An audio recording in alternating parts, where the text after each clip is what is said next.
Vale, voy a pasar a presentarte. Hoy tenemos el placer de que esté aquí con nosotros alguien muy cercano a la escuela. Él es director del máster de urbanos y también profesor del máster de interiores.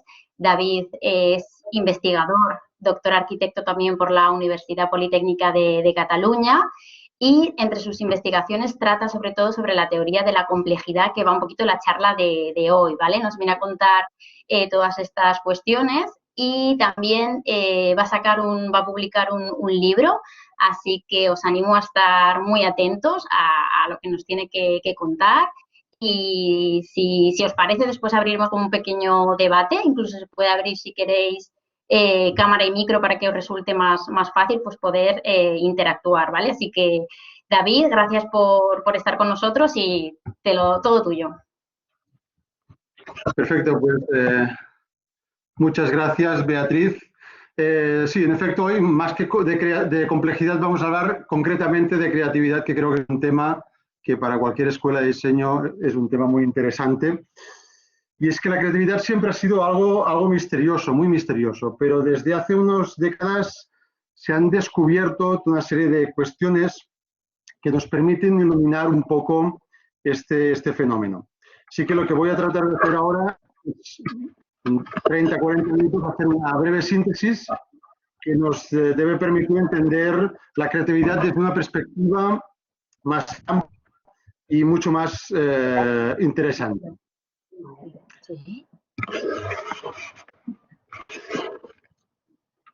Bueno, tenemos profunda sospecha de que la creatividad es algo importante, porque de hecho todas las civilizaciones, sin excepción, han celebrado artistas, diseñadores, pensadores, poetas, científicos, es decir, a todos sus individuos más creativos.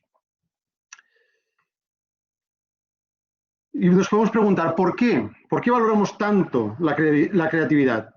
Pues como veremos, tras las razones culturales existen razones biológicas y razones físicas. Formamos parte de un universo evolutivo que a medida que se enfría se hace más creativo. Es como un copo de nieve que a medida que pierde calor va conformando un orden espontáneo. Existe una pulsión hacia la complejidad, una pulsión que nos ha llevado del caos a la inteligencia superior. Esta pulsión estructurante no se ha detenido, continúa bien presente y se está acelerando. A medida que el universo se ha ido estructurando, se ha ido enriqueciendo las dinámicas combinatorias que hacen posible la emergencia de novedades. Las estructuras se combinan para formar nuevas estructuras de un nivel superior que tienen propiedades emergentes, es decir, propiedades que no se encuentran en sus componentes aislados. Así, a los ensamblajes físicos de partículas que forman átomos, se forman nuevos elementos, moléculas y macromoléculas, se suman los ensamblajes biológicos, que a partir de macromoléculas forman células, organismos, sociedades. Finalmente tenemos también los ensamblajes culturales. A partir de estas sociedades de organismos pluricelulares forman las sociedades arcaicas, la sociedad moderna y el último hito en complejidad, que es nuestra moderna sociedad red, que es una sociedad ya de carácter planetario. Lo interesante es entender que de estos autoensamblajes de la materia nada surge de la nada. El caso es que a medida que pasa el tiempo, la evolución se acelera. La evolución es discontinua. Existen singularidades, es decir, momentos en los que el ritmo acelerado de cambio provoca una ruptura en los desarrollos históricos. Por ejemplo, la molécula del ADN produjo una singularidad de la que emergieron las explosiones creativas como las del Cámbrico, que propusieron una gran variedad de nuevas formas de vida. Otro ejemplo de singularidad son las neuronas. Las neuronas propiciaron la emergencia de organismos más complejos, de cerebros y de este fenómeno tan singular que llamamos conciencia. Actualmente, con la emergente sociedad red, estamos llegando a una nueva singularidad. Pensad que el ritmo de innovación tecnológica de este siglo XXI se prevé superior al de los anteriores 20.000 años de historia. Los fenómenos físicos no tienen ninguna necesidad de ser creativos, simplemente lo son porque tienen esta propiedad. Sin embargo, en estos fenómenos físicos complejos que conforman la naturaleza, la creatividad es una necesidad vital. Todo organismo es ecodependiente, es decir, que depende de su entorno para sobrevivir. Del entorno extraemos energía, materia e información. Y si el entorno cambia, el organismo debe poder cambiar para adaptarse a este nuevo entorno. Por tanto, la creatividad es la fuente de la adaptabilidad y de la adaptabilidad se genera la complejidad. Lo curioso del tema es que para que este proceso se pueda perpetuar y la vida pueda, digamos, sobrevivir, la complejidad resultante debe ser a su vez potencialmente creativa. Es decir, se produce una causalidad circular en la que la creatividad alimenta la creatividad. Si entendemos esto, entenderemos buena parte de lo que sucede y sucederá en nuestra biosfera.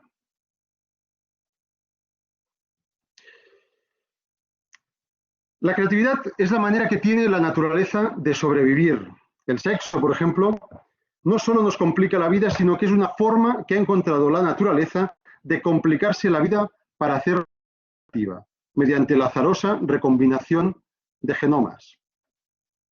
La cultura, esta capacidad nuestra tan singular, es otra heurística que ha encontrado la naturaleza de generar creatividad, es decir, adaptación de una forma acelerada. Fijaos en lo rápido que los científicos han desarrollado las vacunas, por ejemplo, para el coronavirus. Sin la ciencia deberíamos haber esperado quizá miles de años a que una azarosa mutación nos suministrara inmunidad al virus. La cultura, con su diseño inteligente, hace que en semanas lo que la naturaleza tardaría miles de años. Para sobrevivir, el organismo y el entorno deben acoplarse estructuralmente. Para ello existen dos vías principales. Modificar el organismo para adaptarlo al entorno, que es la evolución biológica, o modificar el entorno para adaptarlo al organismo, que es la evolución cultural, la nuestra. La primera se basa, por tanto, en una creatividad endosomática, una modificación del soma, del cuerpo del organismo. Y la segunda se basa en una creatividad exosomática, una creatividad de fuera del propio cuerpo. Ahora bien, para modificar el entorno de forma inteligente hemos desarrollado una mente culturalmente expandida. Es decir, nuestra mente es creativa gracias a la implementación de lo que podemos llamar tecnologías cognitivas. Antes de que generáramos gadgets cognitivos como el lenguaje, las matemáticas, la escritura, el dibujo o el programario de ordenador, estuvimos miles de años en los que con la misma mente biológica no fuimos capaces de ir más allá de la talla de piedras. No fuimos capaces de producir más creatividad exosomática que esto que estamos viendo, como quien dice, en imagen.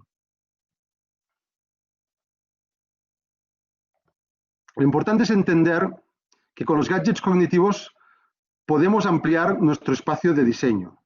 El dibujo, por ejemplo, permite crear cosas que una mente por sí sola no puede crear. Este plano de Enric Miralles no se puede crear solamente en la mente. Por tanto, vuestro potencial creativo depende de los gadgets cognitivos que utilicéis. La clave está en que con estos gadgets cognitivos podéis ampliar vuestro espacio de diseño. Un poco en resumen de esta cuestión.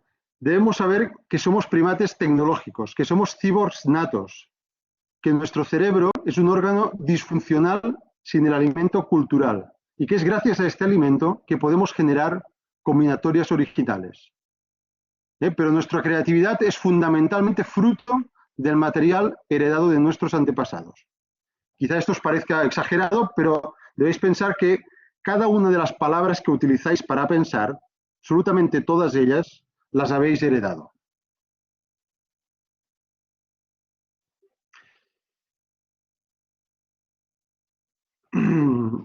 Toda evolución compleja se basa en lo que yo llamo una bomba creativa de bucle realimentado, que consiste en una causalidad circular catalizada por un doble mecanismo. Por un lado, un mecanismo de innovación y por el otro, un mecanismo de memoria con codificación. Cuando dibujamos, por ejemplo, se produce una causalidad circular en la que las ideas generan dibujos y los dibujos generan ideas, como bien ilustra esta imagen de Escher. Nuestra mente genera innovación y el dibujo sirve para codificar y memorizar el diseño. Esto que sucede con el dibujo sucede en términos generales con la tecnología. En la cultura, nuestras mentes innovan sobre un sustrato cultural y tecnológico existente. Heredamos la tecnología y la hacemos evolucionar de forma inteligente. Y claro, también la vida es una bomba creativa de bucle reglamentado. La evolución biológica se basa en un sistema de memoria o herencia, que es nuestro ADN, y un sistema ciego de innovación, las mutaciones aleatorias.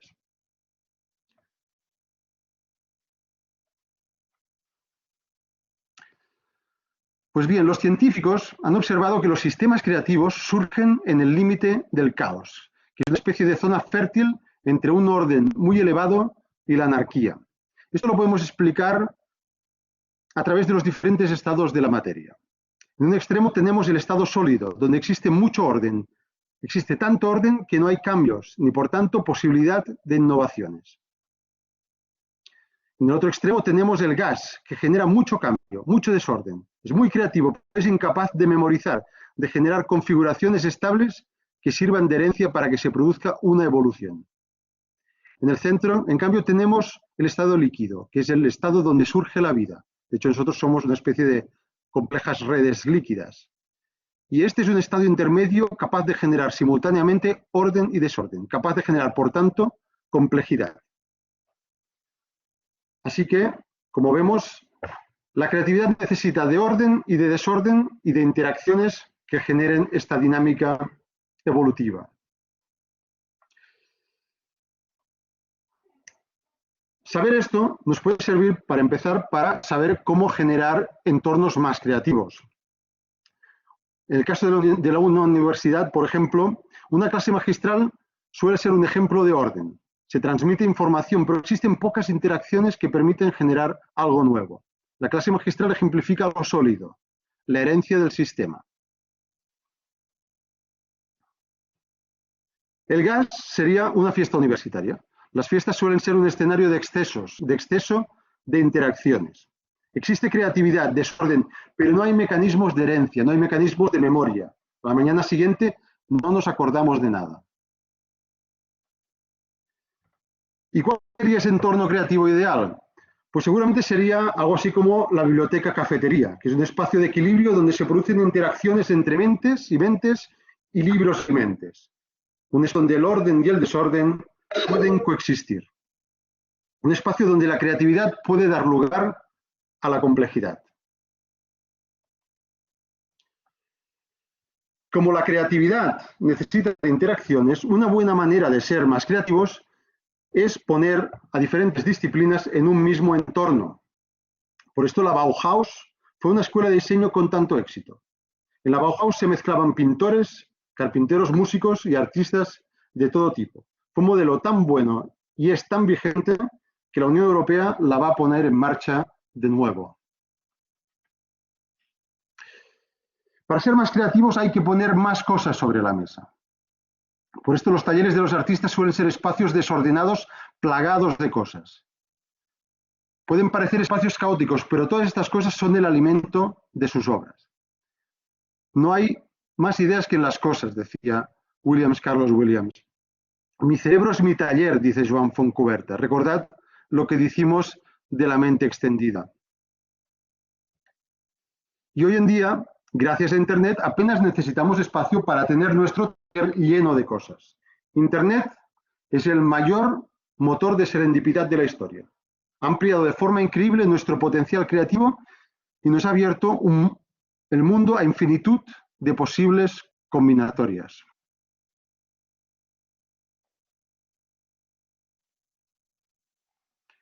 Existen, según Margaret Boden, 3 tipos de combinatorias que son propias de nuestra especie. La creatividad exploratoria, la combinatoria y la transformadora. La exploratoria es quizá nuestra principal fuente de creatividad. Es esa creatividad que tiene que ver con la curiosidad. Consiste en la capacidad de evolucionar una idea, de un ir más allá, de un no conformarse, de un seguir explorando nuevas posibilidades.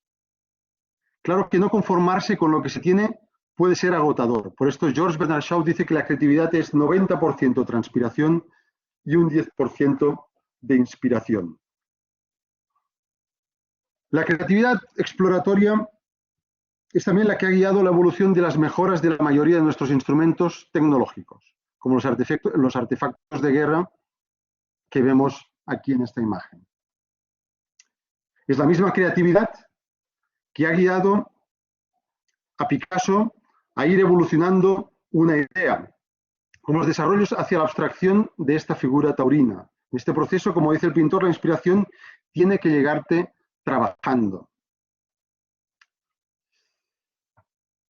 Después tenemos la creatividad combinatoria, que consiste, en cambio, en crear en base al ensamblaje de módulos. Cogemos partes ya formadas y las combinamos para crear algo nuevo. Es lo que hace Picasso cuando coge una manilla y un sillín y lo convierte en una cabeza de toro. O lo que hizo este lejano pariente nuestro del Paleolítico cuando cogió una dulce curvatura de roca y la utilizó para ensamblar la pintura de un bisonte. Y es que la creatividad combinatoria viene de muy lejos. La mitología, por ejemplo, está basada en gran medida en combinar partes de animales para crear seres fantásticos. Y lo mismo vale para la tecnología. Cuando se inventó la máquina de vapor, esta se combinó con todo un conjunto de máquinas transformando la industria de forma acelerada. Ahora sucede lo mismo con las placas solares. Las placas solares son como la máquina de vapor, un motor portátil que combinamos con toda suerte de elementos. Las ponemos en los tejados, en los semáforos, en los coches, en barcos, aviones, en las calculadoras y hasta en las mochilas. La creatividad combinatoria también la desarrollamos con juegos infantiles como estos de madera que se supone influyeron decisivamente en la extraordinaria arquitectura de Frank Lloyd Wright. Si unimos la creatividad combinatoria con la exploratoria, podemos llegar a crear diseños tan bellos y novedosos como en su día fue la propia Robbie House que veis aquí en imágenes. Finalmente tenemos esta tercera creatividad que es la transformadora y que es la más difícil porque supone modificar de forma radical el sistema de las ideas vigentes. Así, por ejemplo, con su teoría heliocéntrica, Copérnico le dio la vuelta a nuestra manera de entender el mundo. Cambió completamente nuestra perspectiva. De aquí viene la expresión giro copernicano, como el que hizo, por ejemplo, Marcel Duchamp, cuando creó su primera obra de arte conceptual. Con esta obra titulada La Fuente, el arte dejó de ser un objeto para convertirse en la crítica de un objeto. También la arquitectura ha vivido momentos de transformación radical de las ideas. Con este edificio que veis en imágenes, situado en Viena, Adolf Loos nos invitó a apreciar la belleza de una arquitectura sin ornamentos. Con su round plan, la arquitectura dejaba de ser un arte decorativo para ser un arte en el espacio.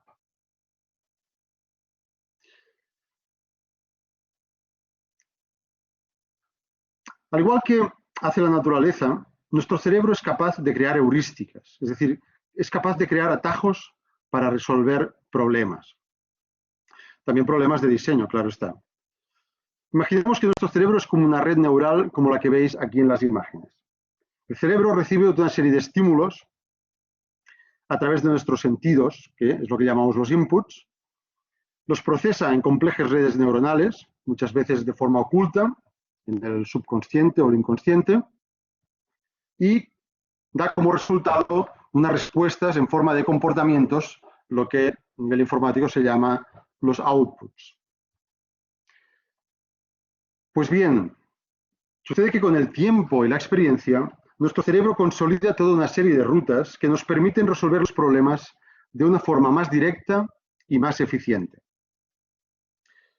Es decir, nuestro cerebro se aprende los caminos exitosos, aquellos caminos que históricamente nos han llevado al éxito, a buen lugar, a buen puerto. Por esto Frank Lloyd Wright decía que un experto es alguien que no tenía que pensar porque ya sabe.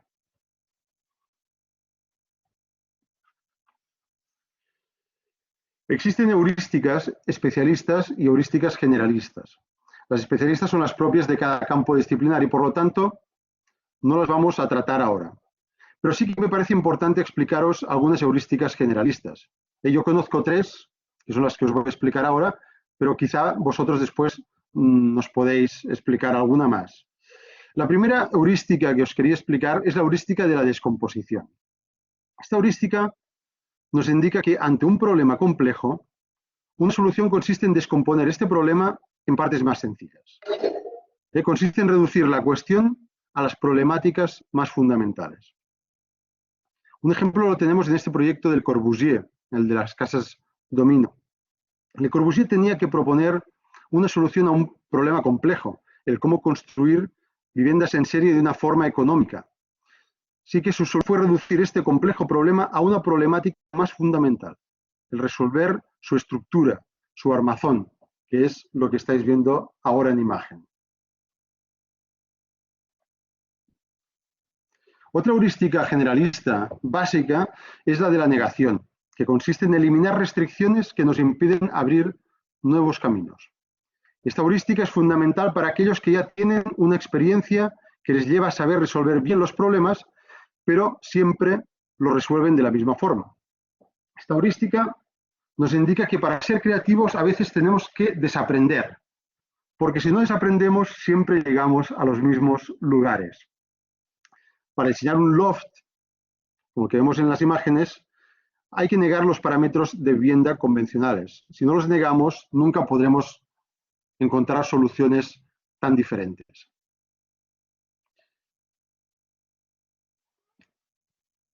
Finalmente, la tercera heurística generalista que os quería comentar es la que yo llamo la heurística de la parsimonia.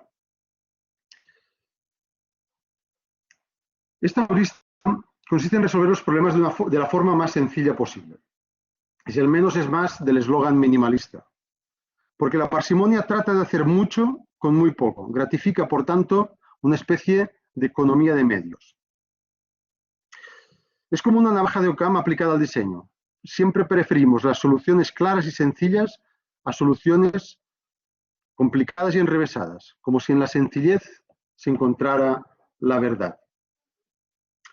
Esta silla de Jerry Ripple es un muy buen ejemplo de cómo resolver un problema de diseño de una forma parsimoniosa. Un diseño tan sencillo como su propio nombre, zig-zag.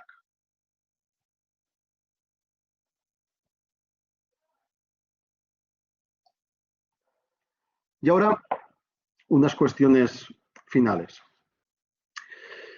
La creatividad suele ir acompañada de estos 3 conceptos: novedad, sorpresa y valor. La novedad no es difícil de crear. Cada vez que cantamos en la ducha, por ejemplo, estamos generando algo nuevo. La sorpresa tampoco es difícil. Si en vez de cantar en la ducha, de repente nos ponemos a cantar en voz alta en la oficina, seguramente vamos a sorprender a nuestros compañeros. Pero el valor, tal y como sabía el incomprendido bardo Asuranceturix, el valor es lo realmente difícil de crear.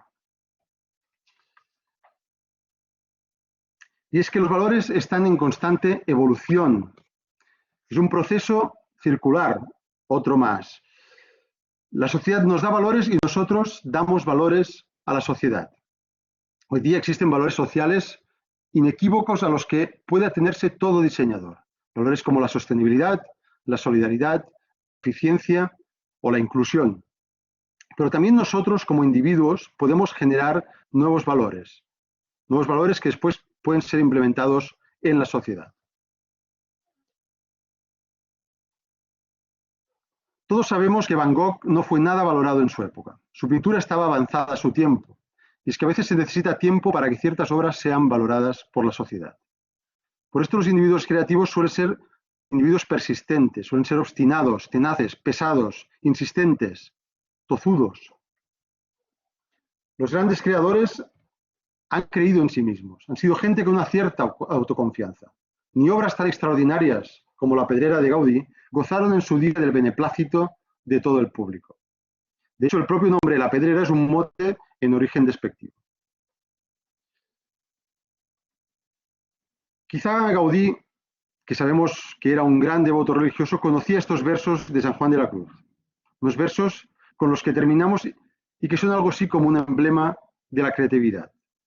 Y que dicen que para llegar al sitio que no conoces, deberás tomar el camino que no conoces. Bien, y hasta aquí esta breve conferencia. He querido dejar espacio para generar interacciones, para generar creatividad y por lo tanto ahora me gustaría, pues, si os parece, iniciar la charla. Podéis, entiendo Beatriz, pueden abrir micros.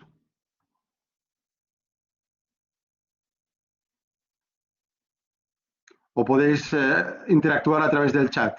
Supongo que muchos de vosotros ya sabéis que tenemos aquí un chat que podéis utilizar para comentar cualquier cosa, cualquier duda que hayáis tenido.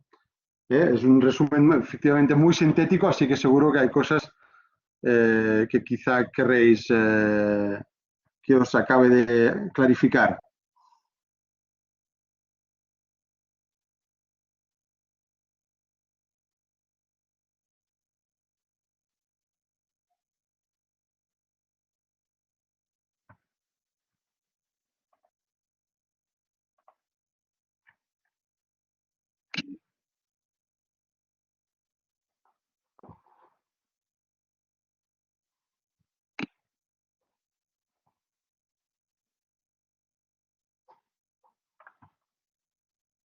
Podéis abrir micros también, que quizás es más dinámico.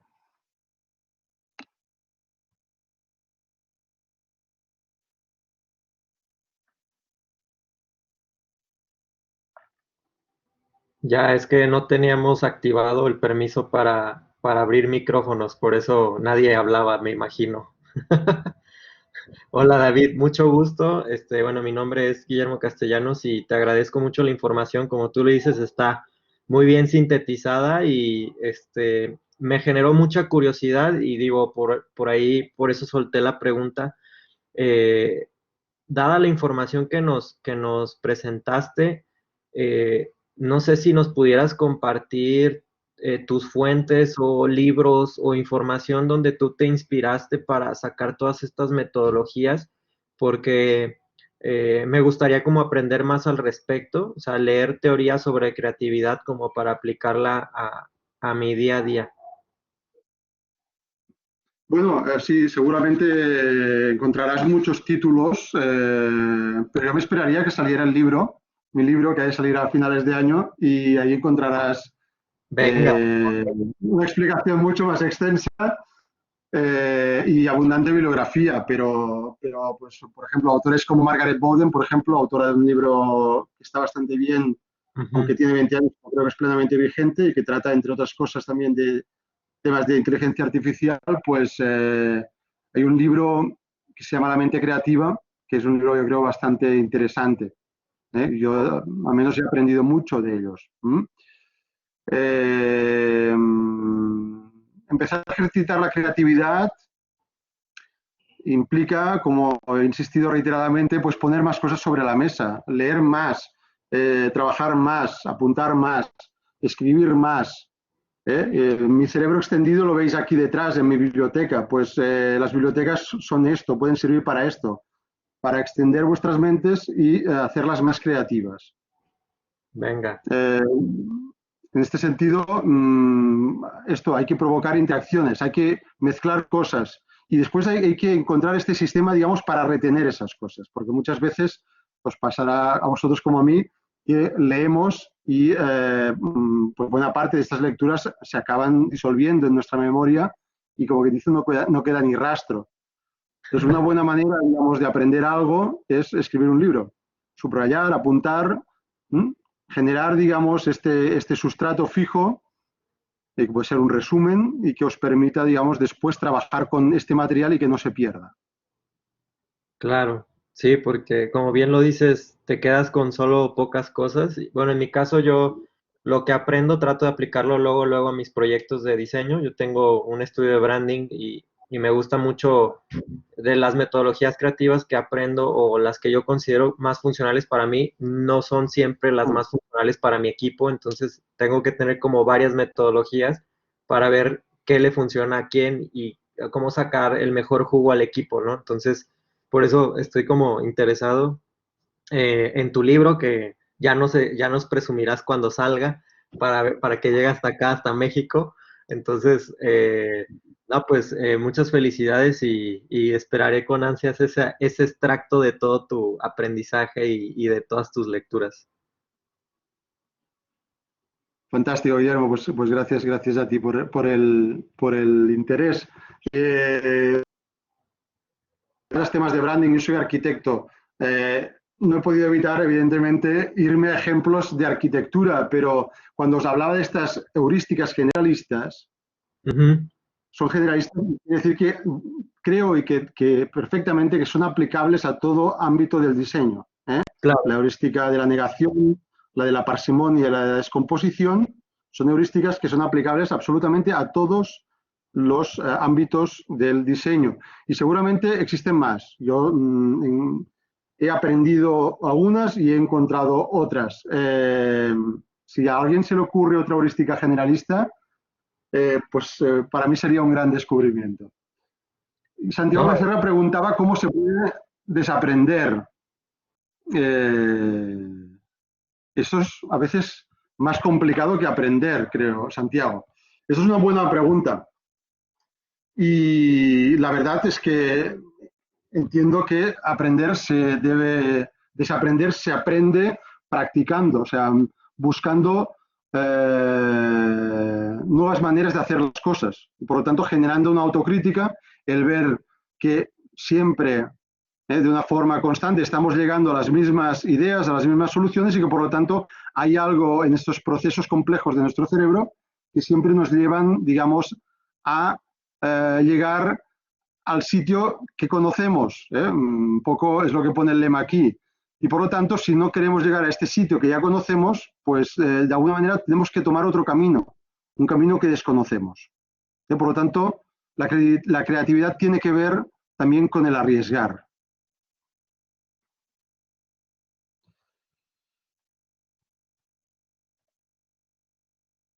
¿Qué más? ¿Alguna cuestión más?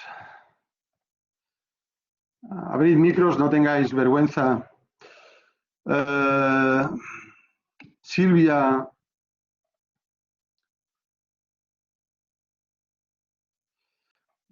Silvia pregunta, ¿cómo distinguir en uno mismo la verdadera creatividad de la cabezonería obtusa? Esa es también una muy buena cuestión a la que es difícil dar una respuesta sencilla. Yo creo que aquí uno debe ser suficientemente inteligente como para saber nutrirse, digamos, de esta crítica del entorno cuando esas críticas son críticas lógicas, constructivas, y por otro lado, pues saber a su vez también insistir en el propio camino, ¿no? Evidentemente, cuando uno se obceca excesivamente, el no escuchar nada de lo que le dicen, pues no es necesariamente un buen camino para el éxito. Yo os he enseñado cosas de Antoni Gaudí y de Van Gogh, o sea, dos artistas extremadamente celebrados, pero hay miles de artistas frustrados que han triunfado aun siendo persistentes. O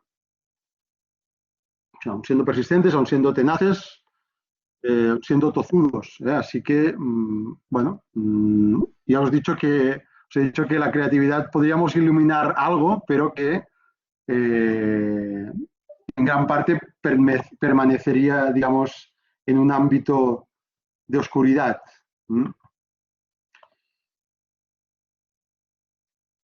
Luis Enrique pregunta, ¿cuáles podrías decir que pueden ser hábitos que pueden permitir una creatividad más fluida?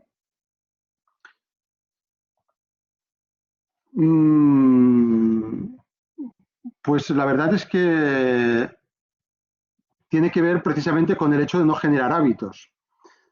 O sea, cuando Frank Lloyd Wright dice que el experto es alguien que no tiene que pensar porque ya sabe, está diciendo precisamente, digamos, que él está ya habituado, digamos, a resolver las cosas de una manera clara. Por lo tanto, el hábito es lo contrario, digamos, que la creatividad, porque el hábito implica una redundancia, un orden, y por lo tanto, ahí hay que introducir desorden. Tenéis que cambiar los hábitos, tenéis que hacer cosas diferentes. Yo creo que esta síntesis tan elemental de orden, desorden, interacciones, os puede servir también para resolver y responderos a vosotros mismos algunas de estas preguntas sobre creatividad.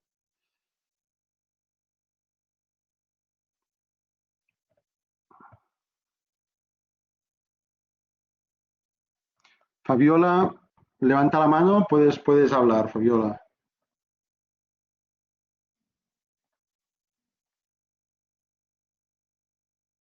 Louis Kahn, por ejemplo, un arquitecto también muy conocido, decía que en la arquitectura, en el proceso de creación, siempre habían aspectos de luz y aspectos de oscuridad, ¿no?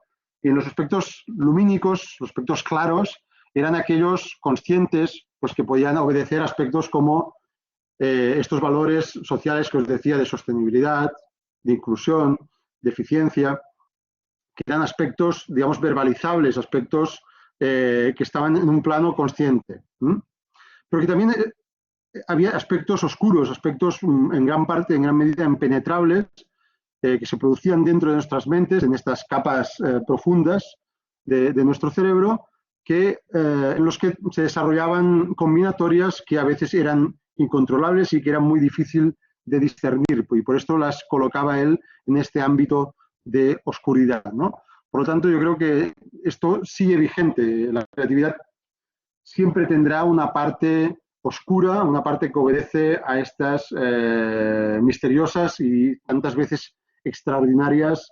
recombinaciones neuronales que se producen en nuestros cerebros y que han dado lugar pues, a toda serie de creaciones absolutamente fantásticas. Oye, David, y bueno, yo considero que todos tenemos como un yo creativo, ¿no? Y el yo creativo, a mi punto de vista, es cuando conoces como qué cosas en tu entorno que te rodean te estimulan tu creatividad, ¿no? Hay personas que tomando una muy buena taza de café, sentados en frente de una laguna, o sea, como que ciertos estímulos encuentran tu yo creativo. ¿Cuáles son esos estímulos que generan tu yo creativo? O sea, ¿cuál es el yo creativo de David? O sea, donde encuentras como este estado de éxtasis para poder crear cosas, no sé, arquitectónicas o de diseño, lo que tú hagas en tu estudio. O sea, ¿cuál es ese estado de éxtasis? Por ejemplo, ¿en la bañera o caminando o de viaje? ¿Dónde está David, su yo creativo? Me gusta la pregunta. Has hablado de tomarse cafés, evidentemente a veces también pues las drogas, ciertas cosas que hemos hablado de que son aspectos que potencian la creatividad. No es mi camino, la verdad, no son las drogas mi camino. Sí. Pero, por ejemplo, en arquitectura, la arquitectura se basa mucho en esta creatividad exploratoria, en este no conformarte con lo primero que te viene a la cabeza o lo primero que dibujas. Por tanto, es muy importante la autocrítica, el saber que eso está mejor que eso otro y que eso está bien, pero puede ser mejor. El no conformarse, el seguir explorando, como hacía Picasso, como han hecho tantísimos otros creadores, es algo, por ejemplo, fundamental en aspectos creativos vinculados a estos gadgets cognitivos, como pueden ser programarios, del dibujo, etcétera, etcétera. Por ejemplo, cuando creo a nivel de escritura, el proceso es más lento, Ok. porque mi fuente de creatividad es humildemente, pues en gran parte, un 95% aquello que han dicho los otros. Todo aquello que han dicho los otros, que lo tenéis, por ejemplo, a mis espaldas, eh, constituye una especie de gadget cognitivo al cual, digamos, yo a través de mis lecturas accedo y a partir del mismo pues puedo hacer nuevas síntesis, puedo encontrar nuevas conexiones y algunas de ellas pues con suerte pueden llegar a ser originales, pero como os decía, tú decías que todo el mundo tiene su yo creativo. Yo te decía que todo el mundo puede tener su yo creativo, que la creatividad es algo que se cultiva como una planta. Ok. Eh, Acordaos de lo que os dije, durante miles y miles de años, centenares de miles de años, los seres humanos no han hecho más que cortar cantos de piedra. Su creatividad se ha limitado a eso. Yo estoy seguro, porque su mente biológica, digamos, era casi idéntica a la nuestra, que esto obedecía, digamos, a que no existía un soporte, digamos, de tecnología externa, de tecnología cognitiva, capaz de implementarse en esos cerebros para propiciar, digamos, creatividad. Esos cerebros no gozaban, digamos, de las suficientes interacciones para crear novedad. ¿eh? Ok. Y esto es importante. Pero he de confesarte, porque esto me ha hecho gracia, esto que has preguntado al final, si me inspiro en mirando el horizonte, estas cosas, que sí que es verdad que he detectado un momento creativo que es poco sostenible, porque es cuando me estoy duchando por la mañana. Sí. Es un momento creativo. Justo antes de que mi mujer me diga que salga ya de la ducha porque estoy gastando demasiado agua, en ese momento la mente está medio despierta, pero todavía está en parte, quizá un 20 o 25% en la vigilia del sueño. Claro. Y genera como una reactivación mental que de alguna manera es como si la mente recuperara la información con la que se ha trabajado el día anterior de una manera fresca y novedosa y esto a veces me permite salir de la ducha rápidamente para apuntarme rápidamente en un post-it alguna idea que me ha parecido interesante. Así que la ducha, la ducha. Sí, porque, por ejemplo, o sea, yo me he auto como analizado y las mejores ideas que se me han ocurrido en mi vida, o sea, como en qué momento estaba, ¿no? O sea, estaba presionado, estaba relajado, estaba, este, eh, teniendo, no sé, o sea, qué estaba teniendo en las manos, qué estaba oliendo, o sea, como que yo me he autoanalizado como de en qué momento he tenido las mejores ideas como para, no sé si decir, autoprovocarme esos sentimientos después para ver si sale una idea igual de buena.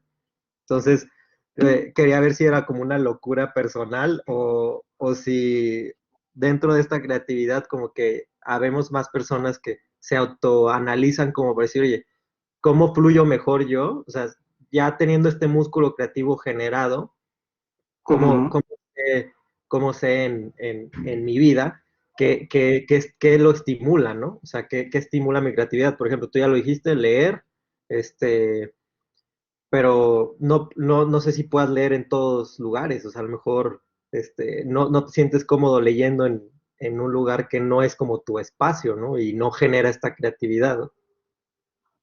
Bueno, yo cuando leo para crear, Sí, estoy constantemente apuntando. ok, Apuntar, escribir es el equivalente, digamos, a esta memoria, a este sustrato sólido, imperecedero, que es el dibujo, para, por ejemplo, la arquitectura, ¿no? En base a escribir, pues esas ideas se conservan, digamos, en papel y nuestra mente no tiene que conservarlas. Incluso a veces cuando has apuntado alguna cosa interesante, pues esto haces asociaciones, el resultado de las cuales pues, pueden ser novedosas. ¿eh? Yo creo que la creatividad combinatoria en la escritura también es bastante importante y también lo es la exploratoria. ¿m? También lo es la exploratoria. y como dicen que the eye has to travel, ¿no? O sea, los ojos tienen que viajar, tienen que ver otros horizontes como para crear cosas nuevas. Entonces, eh, hay sin que dar, duda, viajar nos hay hace que más interesantes también. Sí, sí, sí. te dejo que respondas a los demás porque ya escribieron varios. Pues ya no sé por dónde íbamos, pero quizá Marco preguntaba cómo lidiar con los bloqueos creativos sin que estos sean motivos para frustración o desmotivaciones. Bueno, aquí estamos entrando en campos un poco ya de la psicología. Eh, yo creo que hay que insistir y sobre todo hay que creer en uno mismo. Si te desmotivas y lo dejas de lado rápidamente, difícilmente vas a hacer algo que tenga valor. O sea, por tanto, la creatividad tiene que ver con el esfuerzo, con el ir hacia atrás muchas veces, y esto siempre lo digo. De hecho, tengo un modelo de proceso proyectual en el que se explica que muchas veces para avanzar uno tiene que retroceder varios pasos, al igual que muchas veces la mejor manera para seguir escribiendo es borrando el último parágrafo, porque eso no permite dar una continuidad al texto. Entonces, hay que saber cuándo esos pasos que hemos dado son pasos malos y conviene tirar hacia atrás. Y después, pues bueno, ser perseverante. Yo creo que esto siempre es algo bueno, algo bueno. Toda esta gente, digamos, que yo he expuesto aquí en esta charla, pues ha sido gente que ha trabajado mucho. Y que ni Van Gogh, digamos, se rindió hasta, como bien dice, hasta el último momento, siguió pintando los cuadros como él los quería pintar, ¿no?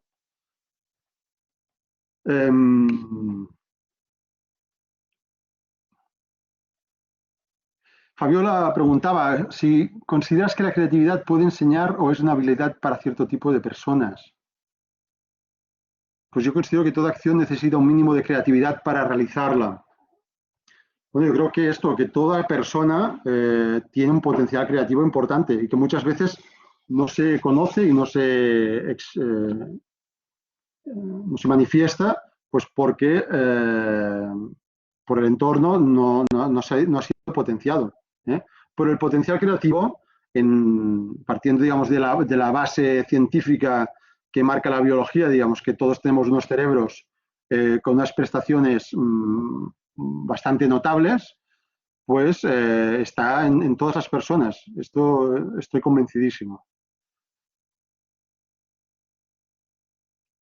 Juan Carlos pregunta,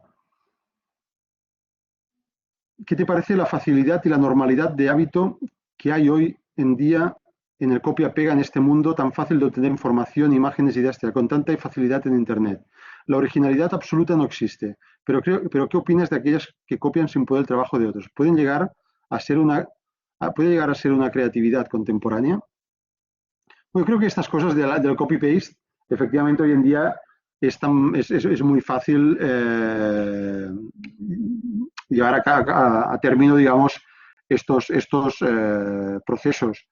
Pero también es cierto que a ojos expertos es muy fácil detectar cuando se ha copiado o no se ha copiado, digamos, y cuando ha habido un ejercicio intelectual detrás para crear algo nuevo. Yo insisto, siempre trabajamos con material heredado. Cada palabra que utilizamos es un útil de pensamiento que ha sido suministrado por nuestros antepasados. Con lo cual, el mito, digamos, del genio creativo es una auténtica falacia. Nadie ha sido un genio creativo por sí mismo. Picasso se inspiró en el arte africano, en un montón, digamos, de cuadros de pintura clásica.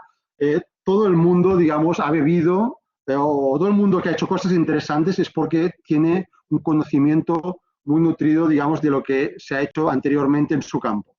Nadie puede triunfar en un campo sin tener ni puñetera idea de lo que se ha hecho anteriormente. Por lo tanto, el hábito, digamos, de este estudio y tal, esto es muy, muy fundamental para ser creativos. Efectivamente hay cosas pues, que son difícilmente controlables, pero bueno, también en estas cuestiones del plagio y todo esto, pues se están desarrollando herramientas para poderlo controlar. Madeleine, ¿qué ejercicios se pueden realizar? Esto para identificar cuál es mi estilo. No sé si tú tienes un estilo o tienes varios estilos. Por ejemplo, hay arquitectos que en toda su obra siempre han hecho, como que dice, variaciones sobre el mismo edificio, ¿no? Richard Meyer, por ejemplo, siempre ha hecho un poco lo mismo. En cambio, hay arquitectos que han sido capaces de reinventarse casi como que dicen en cada obra que hacían, ¿no? Entonces, esta cuestión de reinventarse, esto tiene un mérito tremendo. Esto tiene un mérito extraordinario.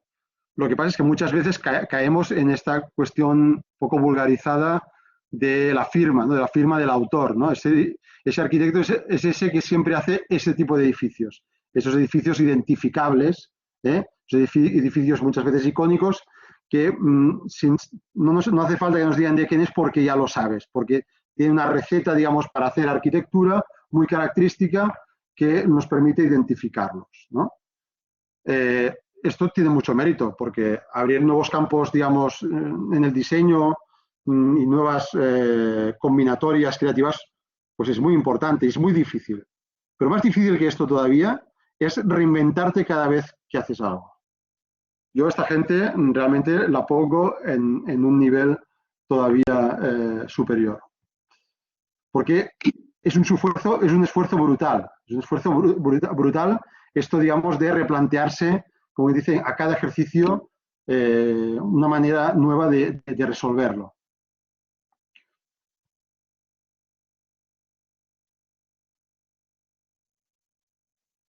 Miguel pregunta, buenas tardes, la exploración de la creatividad desde la perspectiva de los innovadores experimentales y los conceptuales se va a abordar en tu libro. En parte sí, en parte sí, en parte sí. Es un libro que trata sobre la teoría de la complejidad y hace una narrativa que utiliza también el vector tiempo, el vector evolutivo, para entender, digamos, cómo una cosa ha posibilitado la emergencia de otras cosas y para plantear, digamos, aspectos que a veces disociamos de una manera muy radical, como pueden ser estas cuestiones de lo ideal y lo empírico, ¿no? O lo experimental y lo conceptual, y que como veremos, son manifestaciones a veces, digamos, de un mismo fenómeno que siempre nos ha sido explicado de una manera fragmentaria y que yo en el texto trato de explicar las relaciones que se acontecen entre una cosa y la otra. ¿Cuál sería el primer paso para descubrir esa creatividad que tenemos cada uno? Bueno, esto ya lo he comentado. Ponerse a trabajar. Madeleine, gracias. ¿Y consideras que crear es paralelo al conocer? Muy buena pregunta. De esto hablo precisamente en el libro, parece mentira, porque digo literalmente que creer es lo contrario que el crear. Creer es lo contrario que el crear. Aquel que cree es aquel que sabe, es aquel que no tiene que pensar porque, como decía Wright, ¿no? Ya sabe. En cambio, el crear implica pensar, y por lo tanto implica no creer ciegamente en ciertas cosas, adoptar una visión crítica y investigar. Más, digamos, que quedarse con algo, implica ir a buscar cosas desconocidas. El creer, para utilizar otra vez esta imagen que tenemos en pantalla, esta cita a la que hacía referencia, el creer es ese sitio que tú conoces. Y para crear necesitas llegar al sitio que no conoces. Por lo tanto, creer y crear son antagonistas. Eso creo yo.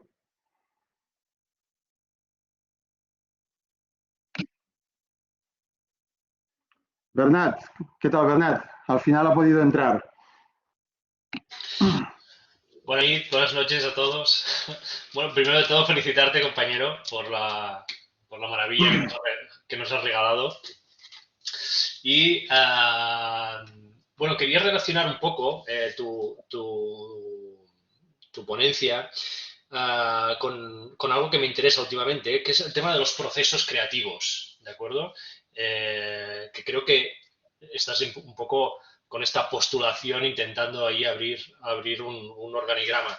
Obviamente, cuando tienes un proceso, dijéramos, cuando arrancas con un proceso creativo, inevitablemente va condicionado a un tiempo, a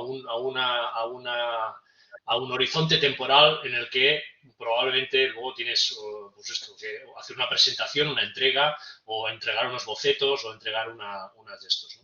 Entonces, últimamente también me venía a colación con esto, las técnicas creativas, por ejemplo, desarrolladas desde el Bulli por Ferran Adrià, ¿no? Que realmente hacían unos esquemas creativos buscando analogías, buscando antagonismos, buscando situaciones absolutamente dispares, ¿no? Para buscar precisamente ser original, ¿no? Crear un patrimonio original, ¿no? En la creatividad. Después está Tim Brown, por ejemplo, un autor muy interesante de esta agencia de diseño y comunicación que se llama IDEO en California, que tiene un libro también que está muy bien que se llama Diseñar el cambio, ¿vale? Donde también propone un organigrama creativo, ¿no? Precisamente para buscar aquellas herramientas que resulten útiles para realmente poder llevar a cabo un proceso mental que te permita con éxito llegar a un resultado interesante, ¿no? ¿Es un poco tu objetivo también proponernos un esquema, no sé si a corto o medio plazo, proponernos un esquema mental a través del cual podamos conseguir estos objetivos en diseño? Ver, no, yo no aspiro ni mucho menos a esto. Yo creo que aquí la gracia de esta cuestión es que cada uno encuentre su propio camino. ¿M? Si no, estaríamos limitando totalmente la creatividad. Pero sí es cierto de que existen metodologías que tienen que ver con, sobre todo con esto, con poner muchas cosas encima de la mesa, mezclar, digamos, diferentes disciplinas, utilizar diferentes dispositivos, digamos, que nos permitan a su vez ampliar el espacio de diseño. Este concepto de ampliación del espacio de diseño, esto es muy importante porque esto nos permite entender los fenómenos creativos tanto de la cultura como de la física como de la biología. Por lo tanto, es una herramienta conceptual que es como un puñal que todo lo atraviesa, que todo lo cose, que todo lo religa, que nos permite entender las relaciones entre las cosas, ¿no? La metáfora, decías, la analogía, es la herramienta principal de conocimiento. Nuestra mente es una mente poética, una mente que nos permite entender por qué compara unas cosas con las otras.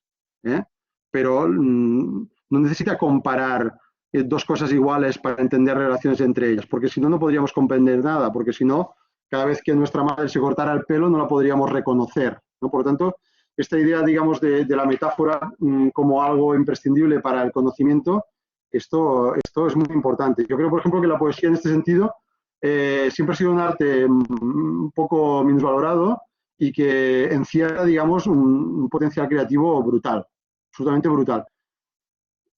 Los seres creativos son poetas, aunque muchas veces no lo sepan, no sean conscientes, ¿eh? Y un poco aquí lo que yo quería hacer, humildemente, es simplemente explicar cuál es la receta, digamos, de la creatividad, ¿eh? O sea, cuáles son los ingredientes. Entender, por ejemplo, pues que sistemas muy cerrados, muy encapsulados, muy endogámicos, pues son sistemas muy poco creativos, pero que por el otro extremo, sistemas, digamos, que generan muchas interacciones, pero que somos incapaces de retener algo de eso, pues se genera creatividad, pero no se genera complejidad y por lo tanto no se generan diseños, digamos, que puedan evolucionar. Entonces, un poco yo lo que he tratado aquí de poner sobre la mesa son esos ingredientes que son esenciales para la creatividad. Ahora bien, con esos ingredientes, que yo los he sintetizado de forma extraordinaria, podéis crear el universo entero. Ahí sois vosotros los que recombináis esos ingredientes y podéis desarrollar cualquier tipo de obra y de creación. Yo creo que más que nada es esto, mostrar los ingredientes que han de servir, digamos, para generar creatividad. Yo creo que esto si se consigue esto, yo creo que esto ya es suficiente, por así decirlo.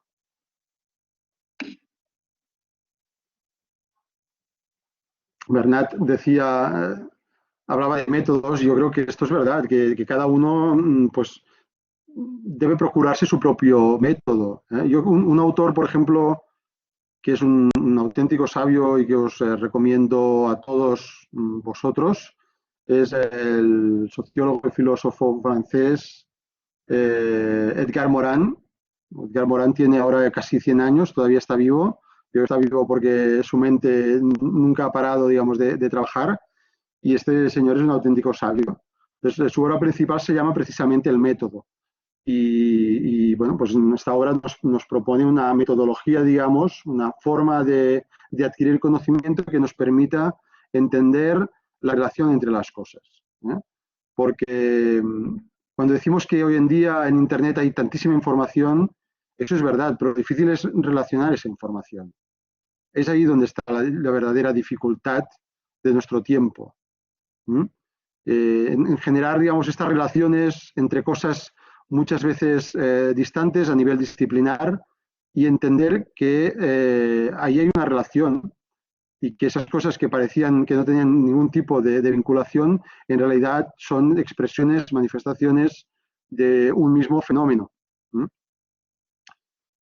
Y yo creo que este es un ejercicio extraordinario al que debemos acometer para que esta sociedad en la que vivimos, que cada vez más está parcelada en disciplinas, que a su vez generan más subdisciplinas, pues no acabe generando individuos miopes, ¿no? Individuos, digamos, que vean mucho respecto, como quien dice, a casi nada, ¿no?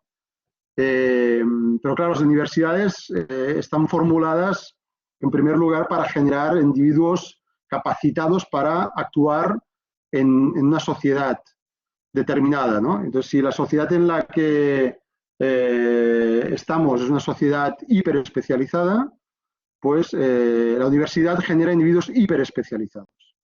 Y esto lo sabemos porque las ciencias del medio ambiente nos lo han mostrado y somos cada vez más conscientes de ello, pues puede generar problemas, porque si no somos conscientes de que ciertas actuaciones nuestras repercuten más allá, digamos, de la disciplina a nivel planetario, ¿no? Y esto nos lo ha demostrado pues la ecología, las ciencias de la Tierra, pues podemos acabar cargándonos nuestro planeta, ¿no? Por lo tanto, esta mirada amplia, generalista, no es una mirada caprichosa, ni mucho menos pedante o curiosa, sino que es una mirada absolutamente imprescindible en la sociedad en la que vivimos.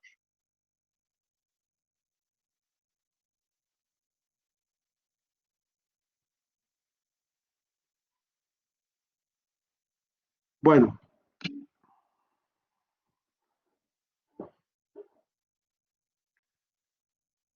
pues ahora sí son las 8. Creo que ha estado muy bien los tiempos que hemos dedicado a una cosa y a la otra.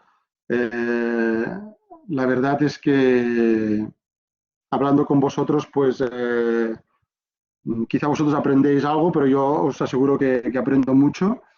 Y nada, creo que un poco las dinámicas creativas tienen que ver con esto, ¿no? Con suministrar un poco de una idea, algo sobre lo que pensar y después, entre todos, pues ir ideando, ir cuestionando ciertas cosas.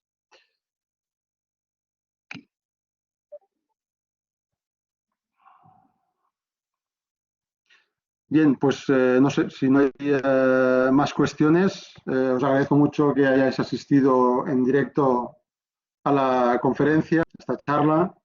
Siempre es mucho más bonito saber que hay personas detrás del silicio.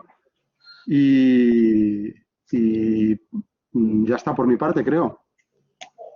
¿No tenéis más cuestiones?